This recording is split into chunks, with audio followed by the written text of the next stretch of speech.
part 2.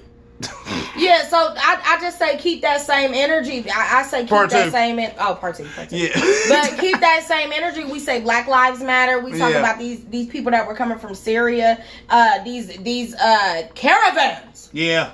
Caravans. So when you talk about life mattering, let's talk about the humans who are here. Let's talk about the roughly estimated 8 billion people who are on this planet, this ball. Let's talk about how child welfare in Brazil is the worst it has ever been.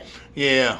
Wow, really? Ever. Jeez. It's crazy. There are people who left Ohio to do child welfare in Syria due to the conflict, in Brazil due to just ongoing impoverished conditions. Let's talk about that. Let's talk about how our government is paying people to go over there and do that. So that means that there are continuous issues. And for us to sit here and say, man, we really need to worry about this baby that you don't even know, that doesn't have a face, that doesn't have a personality yet, and there's a 3-year-old who sleeps in Tent City on Broad Street here in Columbus, Ohio. I want you to get that same energy because I personally know what it looks like when you go in a home and a child is being beaten within an inch of their life every single day for looking like their father. And I would never say, oh, that child would be better off dead. I would never say that because they're here now,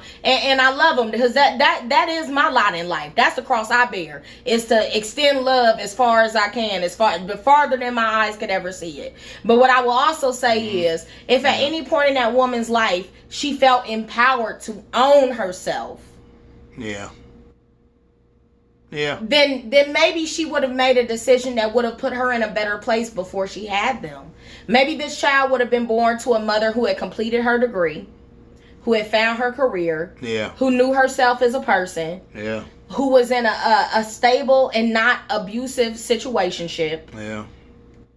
And now she can mother them and grow them. Because if you're going to say that these women need to have these kids, you are going to have to extend money and services. You're just going to be diverting those funds. So all that preventative care women want, if you don't want to do it, that's fine. But you're not gonna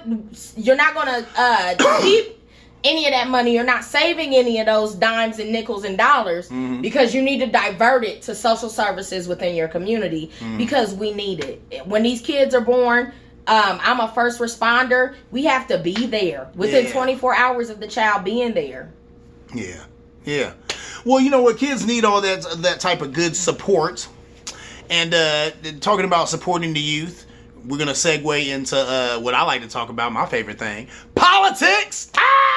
That's what's up. Urban politics. Get up with it. All right. Politics, you know what I'm saying? I love it. So, Andrew Yang. Have you ever heard of him? I have not. The Yang. I might end up joining the Yang Gang. That's what they calling it.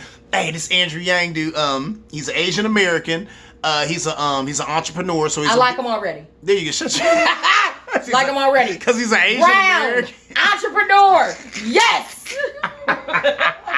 Yes. Some of that, hey, he's really into, he likes math. So he said that's a distinction, you know what I'm saying, and something that differentiates him from our current president. He likes math. And that's so he run around with a hat to say math on it. His big thing is, though, that he wants to give every American over the age of 18 $1,000 allowance from the government. It would be guaranteed income from the government.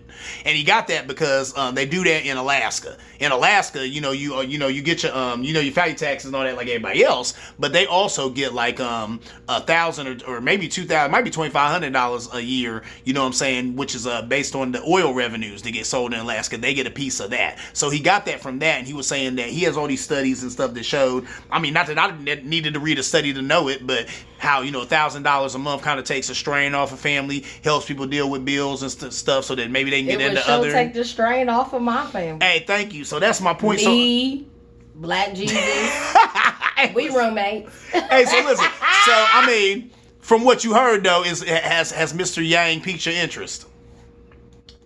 Yes, but you don't even know the guy. You got to do some research on them. But what's your butts? What are your butts? I was talking to Dad. Hold up. I should say this. Listen, I'm gonna tell you might be about to say what our father said to me.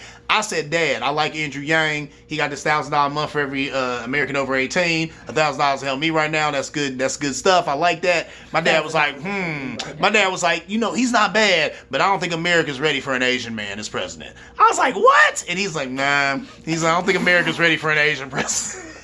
I was like, dang. Dad said. That's what Dad said. Dad was like, you know what? We dealt with a black man, but that's as far as it's gonna get. He kept it real. Dad kept it real. Dad was like, hey, that guy, he's not bad. He said he ain't bad, but I don't think America's ready for an Asian president. I don't see that happening. And I'm like, dang. I mean, what?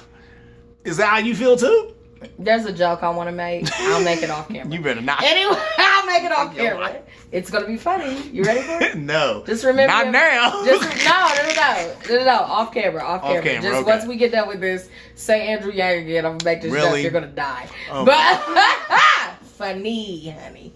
I guess my problem with Andrew Yang is that I don't know where he stands on reparations, so there's that. I don't know where he stands. So my problem with Andrew Yang is this, and I'm not gonna apologize for this. Like I said, I'm a black womanist. Oftentimes Asians who identify as Asian American find themselves identifying more with white American culture. I agree with that.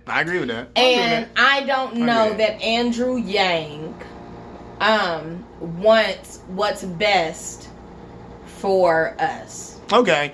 So you a lot like Charlemagne the God. You said whatever candidate that you vote for has to have a black agenda, period, point blank. At least. I agree with that. Part of the problem with everybody we've ever had, and even with Obama, I give him a slide for it because of one thing. Because he was black? No. Well, I see. Are you trying to say he didn't have a black agenda? He did do My Brother's Keeper, and them brothers is doing pretty good, and they all young brothers. Okay, go ahead. But that wasn't a black agenda. That was a black who wanted like, boop, I'm gonna do this for the black people. You know what I'm saying? Like, boop, you know what I'm saying? That's like when the Clintons gave money to NAACP. They still did that 3 strikes rule. Like that's it.